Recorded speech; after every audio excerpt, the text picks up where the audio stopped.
Buenas tardes, querido público, que en esta transmisión nos escucha.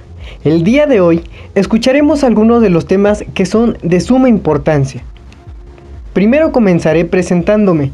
Mi nombre es Jesús Antonio y presentando a mis compañeras Mireya, Cecilia, Abigail y Fernanda. Los temas a desarrollar son los siguientes: concepto y evolución histórica, actos de comercio, sujetos del derecho mercantil, personas físicas y personas morales, derecho y obligaciones de los sujetos, incompatibilidades y prohibiciones. Entrando en un pequeño resumen, el primer tema, que es concepto y evolución histórica, nos dice que, siendo una rama del derecho privado que se encarga de regular las relaciones que surgen por parte del empresario en el desarrollo de su empresa, a medida que ha evolucionado el desarrollo socioeconómico. El tema 2, que son actos del comercio, nos dice que acto de comercio se originó ante la carencia de un derecho propio para los comerciantes. Esta carencia fue evidente cuando las personas que realizaban actos de comercio recibían un trato legal, utilizando estatus o reglas del derecho civil. Desde la Edad Media, la doctrina se encontró con una categoría especial de que los actos se ubicaban dentro del ámbito de la aplicación de reglas del derecho mercantil y de ser reformada de sus textos contenidos en los títulos, capítulos, secciones, artículos, párrafos, apartados, fracciones e incisos. El tema 3, que se refiere a los sujetos del derecho mercantil, denominados como personas que han tenido capacidad legal para ejercer el comercio, hacen de él su ocupación ordinaria, es decir, realizan actos de comercio de un modo habitual o repetido. El tema 4, que se encarga de las personas físicas y personas morales, nos dice que las personas físicas y morales. Persona física es todo miembro de la especie humana con posibilidad de adquirir derechos y contraer obligaciones, mientras que una persona moral son un conjunto de personas físicas que se unen con un fin específico. El quinto tema, que nos habla de derecho y obligaciones de los sujetos. Entre los derechos podemos encontrar el derecho al aviamiento o al crediticio mercantil, el derecho al arrendamiento, el derecho a la clientela, el derecho a la preservación de empresas. Dentro de las obligaciones encontramos el anuncio de la calidad mercantil, la obligación de llevar la contabilidad, la obligación de conservar su correspondencia, la obligación de especular y la obligación también de publicidad. El sexto tema, que se refiere a las incompatibilidades y prohibiciones, nos dice que esto se refiere como incompatibilidad al hecho que por razones de sus funciones o ejercicios de profesión se encuentran en situación ventajosa para el ejercicio del comercio. Algunas de las prohibiciones que en México no se pueden ejercer son el comercio de los que adquieran comercio los corredores, los quebrados, los sentenciados en delito contra la propiedad, entre otros. A continuación, cada tema será explicado a detalle por su servidor y mis compañeras. Por favor, ¿puedes explicarnos sobre el primer tema más a detalle? Claro que sí. Bueno, comenzaré hablando del primer tema llamado concepto y evolución histórica. Bueno, el derecho mercantil es una rama importante del derecho privado, es decir, que se ocupa de las relaciones jurídicas entre particulares, cuyo contenido son normas que regulan la conducta humana. También lo podemos definir como el sistema de normas jurídicas que determinan su campo de aplicación mediante la clasificación de mercantiles, dadas a ciertos actos que regulan a estos y la profesión de quienes se dedican a celebrarlos. Entonces, tú nos quieres decir en pocas palabras que el derecho mercantil lo podemos definir como el conjunto de normas jurídicas, las relaciones entre los comerciantes que surgen de la actividad económica. Claro que sí, eso es lo que definiría en pocas palabras. Bueno, también en el derecho mercantil puede ser público como privado. Entonces, ¿nos podrías explicar cuándo es público y cuándo es privado? Claro que sí. El derecho mercantil puede ser público cuando se establecen relaciones de subordinación entre las personas a las cuales se dirigen. Un usuario de un servicio público queda subordinado a la acción del Estado, que obra para el incumplimiento de sus fines esenciales. Por ejemplo, al establecer el pago de impuestos, el Estado impone los montos de los mismos y los ciudadanos deben pagarlos de forma obligatoria. El particular no puede negociar con el Estado. Otro ejemplo que muestra la potestad del Estado al establecer a través de la ley los castigos para alguien que comete un delito. Esta distinción cada día se diluye y desdibuja los límites entre ambos. Y en el derecho mercantil puede ser privado porque regula las relaciones entre particulares, que son empresarios. Con el derecho mercantil, evidentemente, también se cruzan muchas normas de derecho público, pero sin perder su esencia privada. Por ejemplo, si un banco celebra un contrato de préstamo con un cliente, esto empieza en el derecho privado, pero sobre la actividad de los bancos hay infinidad de normas reguladoras públicas. Como ejemplo que he tenido del derecho privado les menciono algunos. 1. Un contrato de arrendamiento. 2. El poder decidir en dónde compro y a quién le compro. 3. El poder decidir qué banco uso. 4. El poder vender y comprar bienes binarios. Y 5. El poder decidir sobre mi testamento. Algunas fuentes formales del derecho mercantil es la legislación, los usos mercantiles y bancarios, la jurisprudencia, los tratados internacionales y la aplicación supletoria del derecho civil. En la época romana comienza un florecimiento del comercio, surgieron algunas operaciones como la compraventa de mercadería o de bienes para su reventa. Pero esta no existía, un ordenamiento particular jurídico mercantil. Solo existía el derecho común, o sea, es un término que hace referencia a un derecho que se aplica a la generalidad de los casos o aplicable, a diferencia de un derecho particular o especial. Los romanos alcanzaron una organización jurídica maravillosa, lograron el fomento de los mercados y ferias que perduran como instituciones, aumenta la producción y todo ello favorece la expansión del comercio. En la Edad Media se resurge el comercio.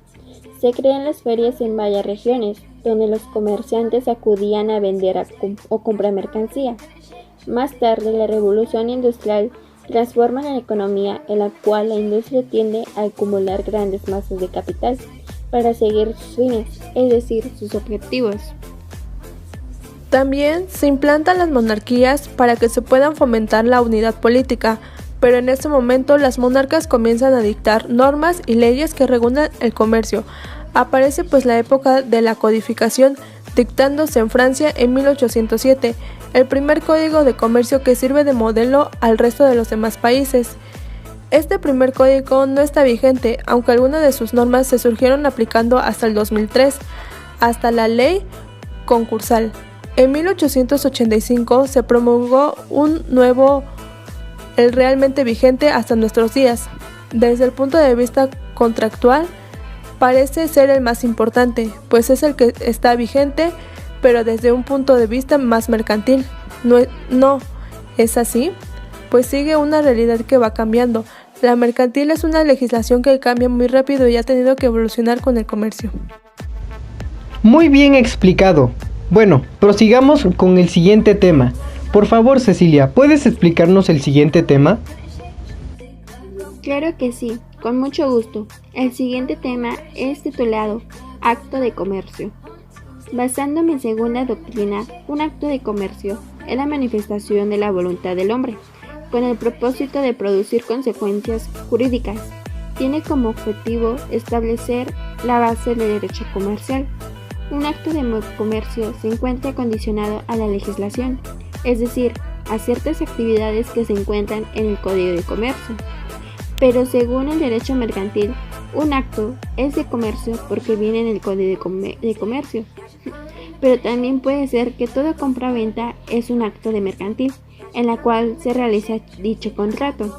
El contrato es un documento por escrito y debe de estar foliado, pero para que haya un contrato mercantil debe de haber dos partes, es decir, dos personas, como por ejemplo, el proveedor y el comprador. Los dos adquieren en obligaciones, responsabilidad, compromiso y derechos. En un acto de comercio existen dos sujetos, que se explicarán a fondo más adelante por mis compañeros.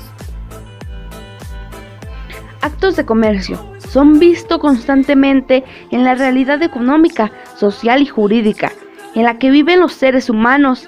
Representan la transacción comercial que se efectúa entre dos entes privados. Esa transacción tiene el fin de comprar, alquilar o adquirir los derechos de algún producto o bien. En la transacción se intercambia ese bien o producto para lograr un comercio y un beneficio económico. En cada país, la legislación regula la celebración de los actos de comercio. En dicha legislación se indica el procedimiento que debe seguirse a fin de celebrar el acto, garantizado el beneficio mutuo de las partes que participan en la negociación. Por ejemplo, compra de vivienda.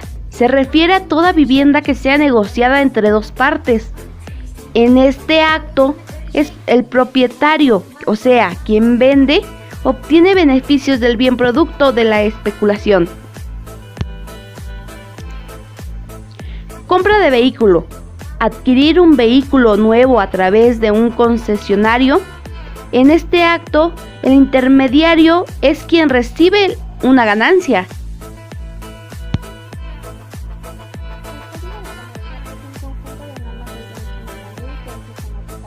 Ordenado, limitado.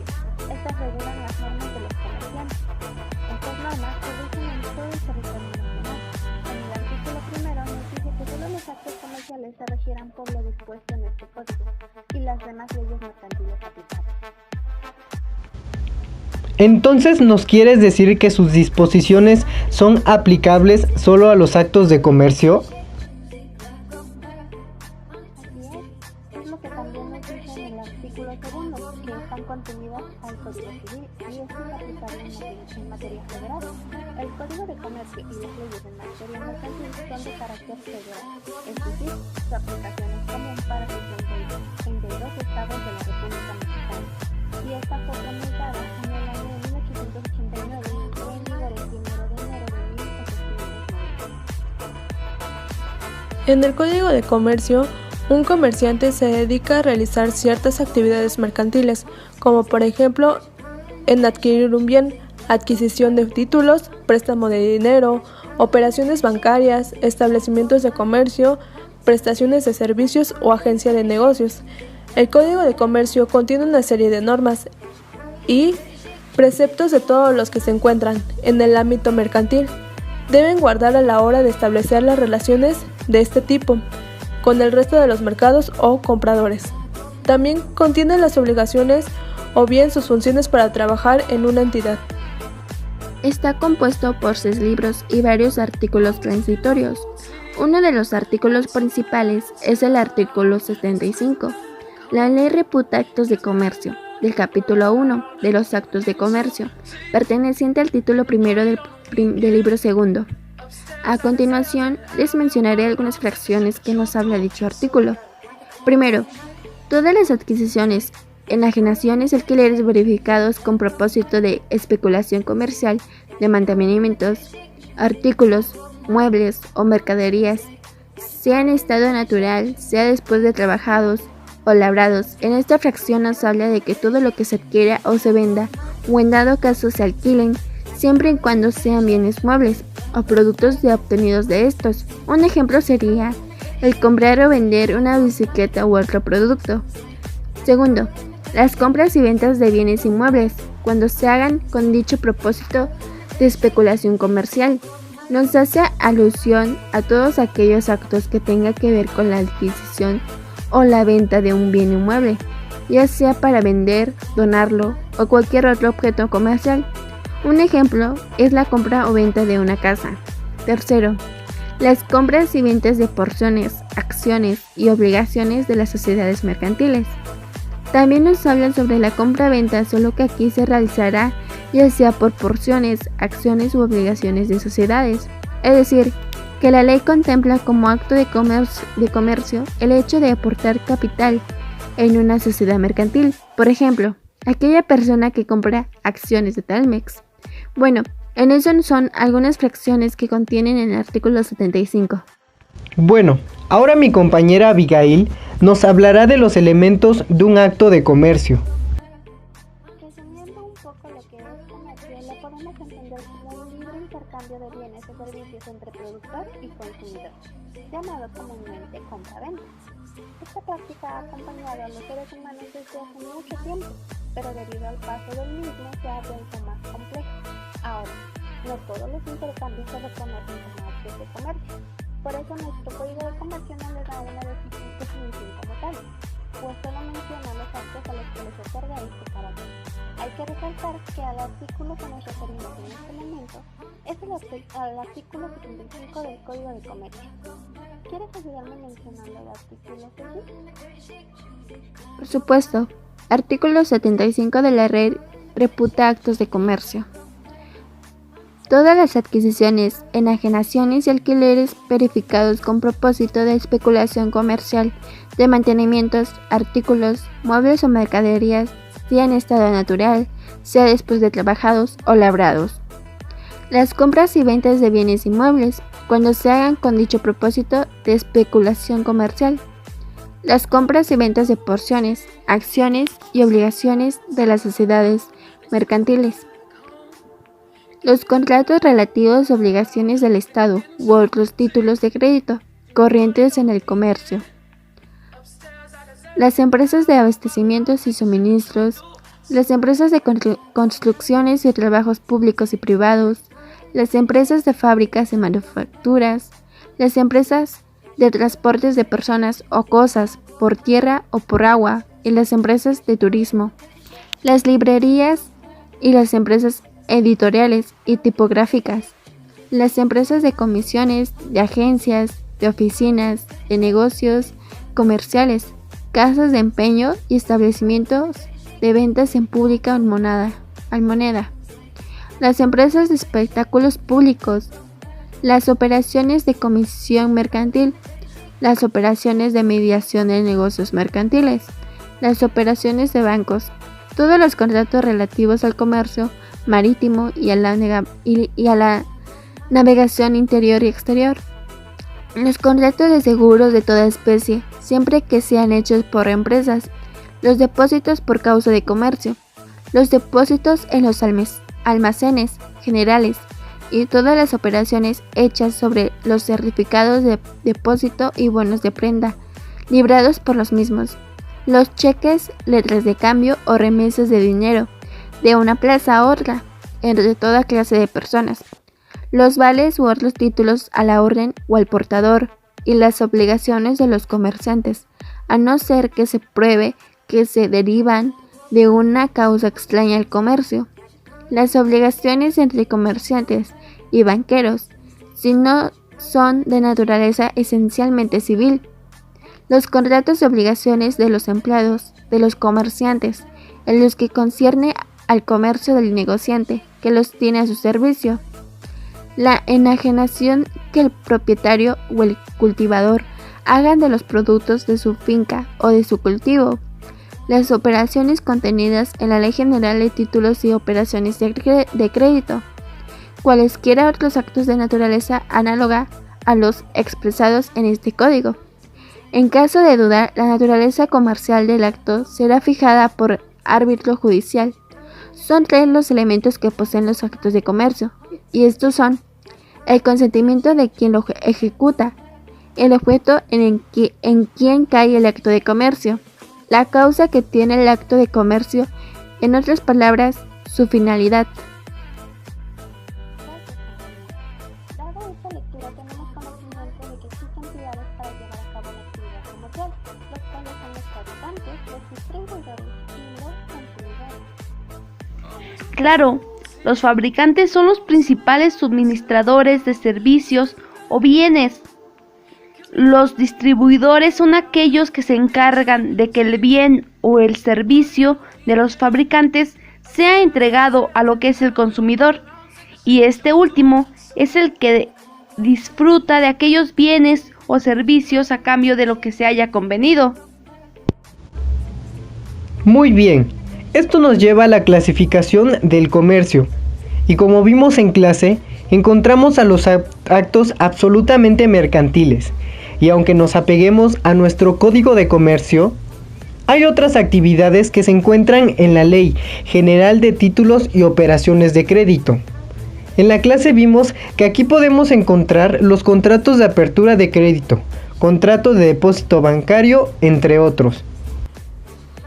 En segundo lugar, encontraremos los actos de comercio de acuerdo a su finalidad, atendiendo que se realizan los cuales son con toda la intención de obtener un lucro totalmente lícito. Los actos mercantiles por su objeto, que refiere más o menos a lo mismo de lo absoluto, mercantiles, habiendo un documento que legaliza la operación, estableciéndola por su operación y desarrollo. Tenemos también los actos mercantiles accesorios y conexos, que manifiestan la voluntad estricta de un acto de comercio. Los actos de mercantilidad condicionada, las cuales llevan a la aplicación el Código de Comercio y el Código Civil. Los actos de comercio por alguna de las personas que en ellos intervienen, en donde intervienen exclusivamente por personas a quienes la ley reconoce como mercantiles.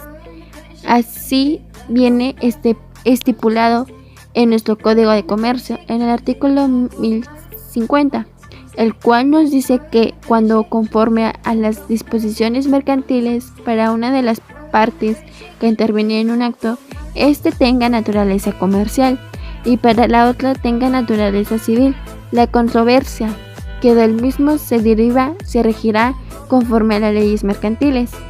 Bien, todo esto lo que hemos visto en la clase con el profesor Cuauhtémoc, pero por mi parte realicé otra investigación y encontré sin tanto rollo que los actos de comercio se clasifican de la siguiente manera: en actos de comercio en sentido objetivo, en el acto de comercio subjetivo y en el acto unilateral o mixto. Suena algo muy interesante. ¿Podrías darnos unas definiciones para ampliar nuestro conocimiento sobre las clasificaciones? Sí, claro, con gusto. Mira, en actos de comercio en sentido objetivo no encontramos con qué se le denomina así, porque se basan en sí mismos y por lo tanto no necesitan de otros elementos para determinarlos así. Aquí son independientes de quien los realiza, o más bien de la relación a la que están subordinados. El acto de comercio subjetivo son dependientes de un acto principal y para que se tome en cuenta de su determinación, aquí es necesario que hagan participación de la parte interveniente, pero esto más relacionado a una materia civil para la familia y el Estado. Por último, aquí tenemos los actos de comercio mixto, quienes pueden ser objetivos por la marca o porque la marca la ley, pero subjetivos por interpretación. Es decir, aquí en un acto de comercio para el comerciante, pero no para las personas que no lo son. Esta coincidencia está avalada por la ley. Muy interesante. Ahora, pasando al siguiente tema de suma importancia, están los de sus efectos y sujetos del derecho mercantil, que estos se encuentran a cargo de mi compañero Jesús. Adelante, por favor. Claro, y también mencionando dentro de los efectos el acto de comercio son producir consecuencias de derecho. Como previamente hemos visto, los efectos de dichos actos de comercio engloban obligaciones como el de dar, hacer y no hacer. En las obligaciones de dar recae directamente sobre la persona deudora. Esta obligación le impone la necesidad de otorgar un bien para entregárselo en tiempo y forma a su acreedor. También en caso de que el deudor no cumpla con la parte de dar la cosa, el acreedor está en todo su derecho del uso de la fuerza, si fuese necesario, siempre y cuando se demuestre la deuda por parte del deudor. Ejemplo de dar es cuando realizamos una compraventa, ya sea de un terreno, debe de automóvil, televisor o ropa. La persona que está pagando por la cosa tiene el derecho de exigir el cumplimiento de que le otorguen la cosa ya comprada. Y ahora pasamos a las obligaciones. En estas encontramos las de hacer. Las obligaciones de hacer son aquellas cuya prestación es un hecho positivo que consiste sustancialmente en una actividad mediante el suministro de trabajo o energía. En un ejemplo podríamos poner a las personas que realizan el trabajo en empresas grandes y de renombre, como Calvario, Socorro Romero, Grupo Peñafiel o Coca-Cola, que es parte del corporativo de defensa. Y cuando sus reclutadores deciden reclutar, valiendo la redundancia, a nuevo personal, este personal firma un contrato de trabajo por un tiempo determinado y este nuevo empleado está obligado a cumplir su prestación de servicios a la empresa según el tiempo que hayan acordado. Y en caso de que el trabajador decida por cualquier motivo salir de esta empresa antes del tiempo determinado, la empresa está en todo su derecho de una demanda por el incumplimiento de su contrato de acción. Por otro lado, se encuentra la obligación de no hacer, lo cual corresponde la omisión de hacer una cosa, es la obligación de no hacer de un contenido negativo, es decir, consiste en abstenerse de dar o de hacer. Un ejemplo de no hacer sería la prohibición de elevar una construcción más allá de la cierta altura acordada. Al no superar y si se hace lo prohibido, corre por su cuenta la destrucción de dicha edificación. Dentro de las obligaciones encontramos las de cumplimiento por terceros, que según los artículos 594 y 596 del Código de Comercio, dictan que al acreedor le asistirá el derecho de hacerse procurar por otro la presentación que el deudor se niegue a ejecutar por todo a cuenta de éste. Un ejemplo de hacer cumplir esta obligación es cuando una persona pide dinero prestado a una institución dedicada a hacer préstamos.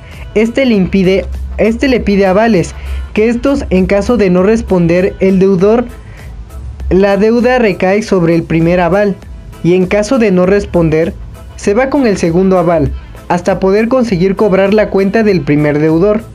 Y la cuenta también puede ser cobrada con muebles e inmuebles.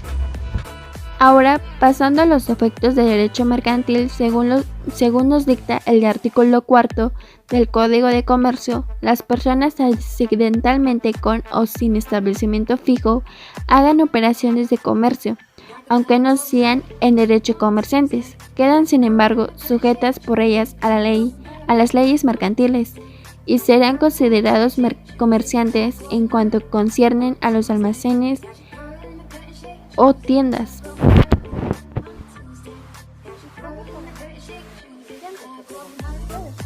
Pues bien, no es más que las personas que negocian comprando, vendiendo o permutando ya sea bienes o mercancías. Aquellas personas que realizan acciones de compra-venta con propósitos de lucro. Entonces, podemos decir que desde las personas que venden frituras hasta las personas que se dedican a vender por mayoreo en los mercados ante el Código de Comercio deben de regirse de este mismo. También podemos encontrar una clasificación dentro de los comerciantes que son el comerciante interior. En este es aquel que se realiza entre personas que se hallan presentes en este territorio. Y por otro lado el comercio exterior es el que se efectúa entre personas de diferentes países.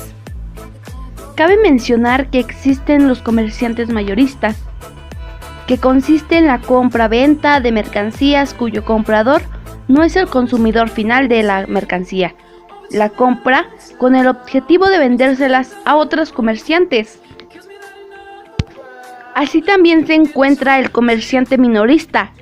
Es la compraventa de mercancías cuyo comprador es el consumidor final de la mercancía. Es decir, que usan o consumen la mercancía. Ahora, pasando al tema de personas físicas y morales, así como sus derechos y obligaciones de los sujetos que se encuentra a cargo de mi compañera Fernanda. Fernanda, ¿me podrías decir qué es una persona física? Mira, la persona física es para identificarte por tu nombre, mientras que la persona moral se identifica por su denominación o razón social, que normalmente es el nombre que le das a la empresa. Una persona física tiene estado civil, mientras que las morales no cuentan con un estado civil, ya que son un conjunto de personas.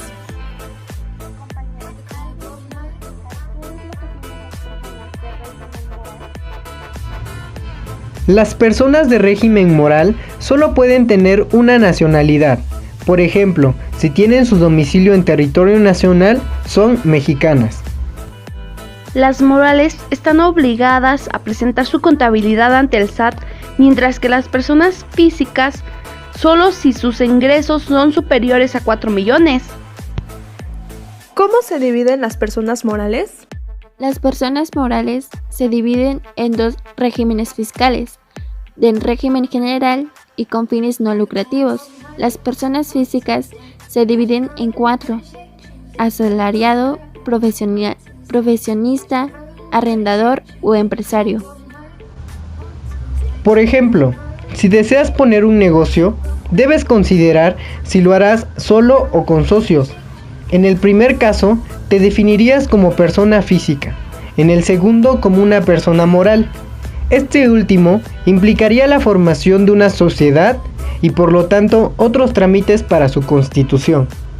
¿Ves? La naturaleza de tu negocio y su operación la definirá también fiscalmente. Por ello, en esta ocasión revisaremos las definiciones y las diferencias entre ambos tipos de personas.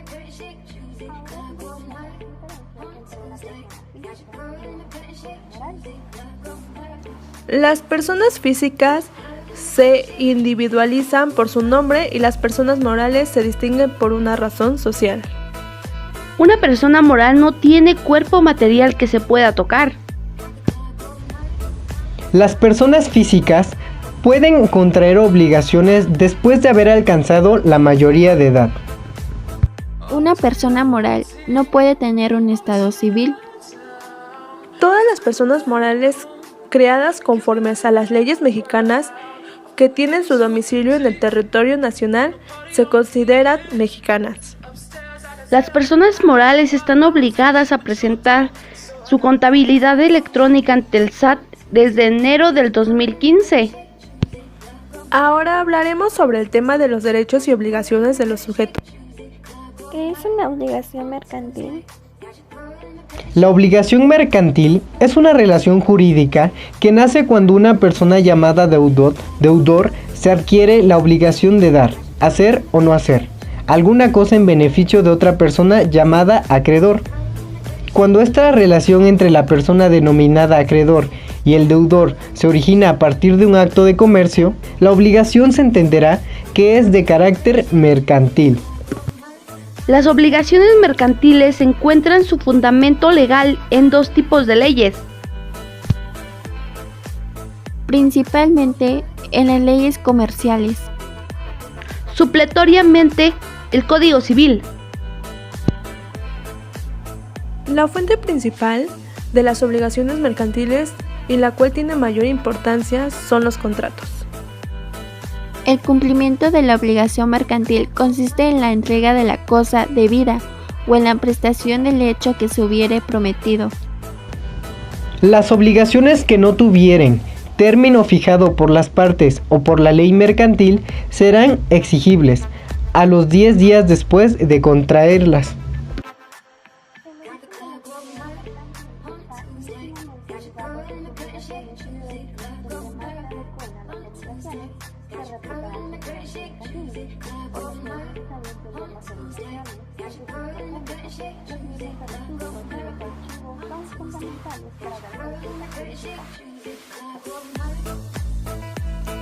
Bien, ahora entraremos al tema de capacidad de los sujetos. ¿Ustedes saben a qué se refiere este tema ¿O tienen una idea? Pues creo que capacidad es un término ligado a la personalidad, pero también es una aptitud, tanto legal como natural, que tiene una persona para ser titular de sus derechos y obligaciones.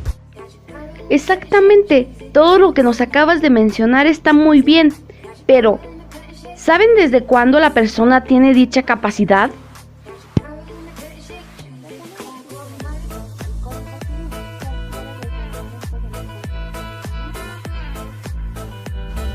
Claro, pero también dice que las personas físicas pierden la capacidad al momento de su muerte. Existen dos tipos de capacidad, la capacidad de goce y la capacidad de ejercicio.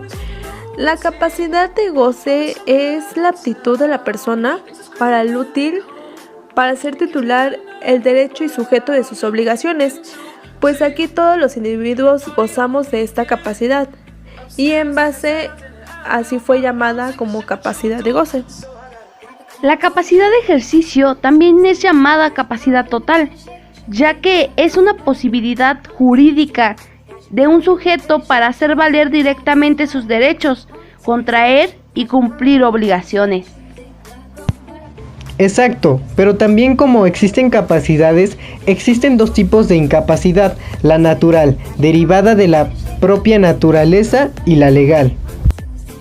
El artículo 450 del Código Civil prevé hipótesis incapaces naturales tales como los menores de edad, mayores disminuidos y perturbados de su inteligencia, aquellos que padezcan alguna afección originada por enfermedad o deficiencia de carácter físico, los sordomudos, los ebrios consecutivos.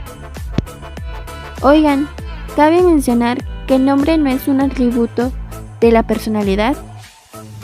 El nombre es un medio eficaz del que nos valemos para identificar a las personas morales y personas físicas. Claro, las personas físicas, el nombre se conforma por el apelativo o nombre propio, como Oscar, Pedro, Luis, y un apellido como Carrera, Hernández, López, etc. Pero también existe la posibilidad de cambiar el nombre, siempre y cuando se acredite que su nombre le origine confusiones que la puedan incomodar. Vaya, qué interesante tema, pues a mí me agradó demasiado. Me llamó mucho la atención el tema con respecto al nombre. Luego, hay personas que tienen nombres raros, como Ozuna, Nokia, Batman, o apodos como el Piojo, el Guapo, etc. Para mí, o en lo personal, fue un tema muy interesante.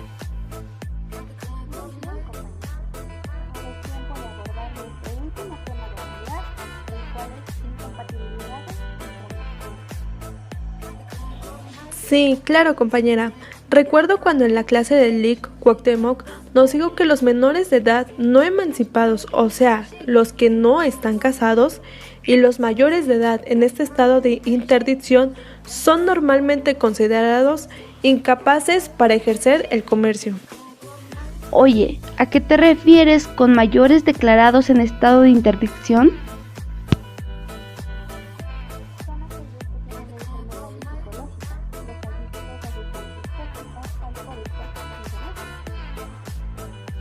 Ah, ya entendí. Hay que recordar que también el Código de Comercio prohíbe al comerciante a los corredores, los quebrados, que no hayan sido rehabilitados, los que hayan sido condenados por delitos contra la propiedad. Aunque también los funcionarios públicos cometen delitos como el peculado, el cohecho, la concusión, el prevaricato, la celebración indebida de contratos y el abuso de autoridades. Caramba, en este mundo todo el ser humano es corrupto, pues. En conclusión, nos podemos dar cuenta la verdadera importancia del derecho mercantil, ya que se engloba dentro del mundo de las leyes. El derecho comercial es sin dudas uno de los sistemas más complejos y desarrollados, debido a la importancia que esa actividad tiene hoy en día para nuestra sociedad. El acto de comercio se encuentra determinado por la ley, acto de comercio objetivo, pero también se encuentra determinado por los sujetos, que intervienen, es decir, por los comerciantes, un acto de comercio subjetivo. Pese a los esfuerzos para definir el acto de comercio, no se ha sido posible encontrar un concepto uniforme y de aceptación universal. También se podría definir como sujeto pasivo, deudor, y al sujeto activo, acreedor. Por ejemplo, mi mamá le presta dinero a mi tío, una cantidad de 2.000, entonces mi mamá sería el sujeto activo, acreedor, y mi tío sería el pasivo, deudor. Y otro ejemplo sería ese que uno de mis familiares, llamado Juan, le vende un automóvil a su hermano Moisés en 80.000. Moisés firma un pagaré a Juan, entonces el elemento sería los sujetos activo, acreedor y el pasivo deudor, y su objeto sería el automóvil, y el vínculo es el pagaré. Y en el artículo primero menciona que los actos de comerciales solo se regirán por lo dispuesto en este código, y las demás leyes mercantiles aplicables. Al realizarse un acto jurídico, es común que para una de las partes es acto de contenido civil y para la otra sea un acto de naturaleza comercial o mercantil. Ejemplo, en una compra-venta el vendedor siempre es un comerciante, persona física o moral. El comprador está realizando un acto jurídico de naturaleza civil, mientras que el vendedor está realizando un acto de contenido mercantil. El comprador adquiere la mercancía para un uso o consumo personal, mientras que el vendedor lleva a cabo un acto de comercio propio de su actividad profesional mercantil. Ese sería otro ejemplo. También dando mi punto de vista, ya para concluir, lo que producen los efectos del derecho mercantil son producir consecuencias del mismo derecho mercantil. Esto nos permite dentro del comerciante se puedan transmitir, crear y modificar o hasta extinguir obligaciones de los ya mencionados comerciantes. Los más importantes que se producirán serán las obligaciones de dar.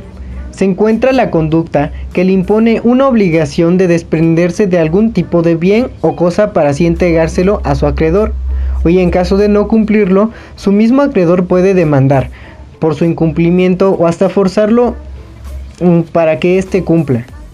Es como cuando voy a una zapatería y voy y pago por unos zapatos que me gustaron. La zapatería tiene la obligación de entregarme la cosa, que en este caso son los zapatos. De no hacerlo, estoy en todo mi derecho de hacer cumplir a la zapatería por lo ya antes acordado y pagado. De igual manera, se encuentra la obligación de hacer, y esta no es más que la de hacer cumplir una acción determinada, y esto lo vemos muy común en nuestra sociedad. Cuando alguien quiere construir o ampliar su casa, se contrata a un maestro albañil. Mediante el acuerdo que llegó el maestro albañil como el que lo contrata, estarán obligados a hacer lo correspondido de cada parte del trato. El albañil de hacer la construcción y el que lo contrata de dar el pago correspondiente. Ya por último encontramos el de no hacer. Va más dirigido al deudor, que lo omite de hacer una cosa que no la haga.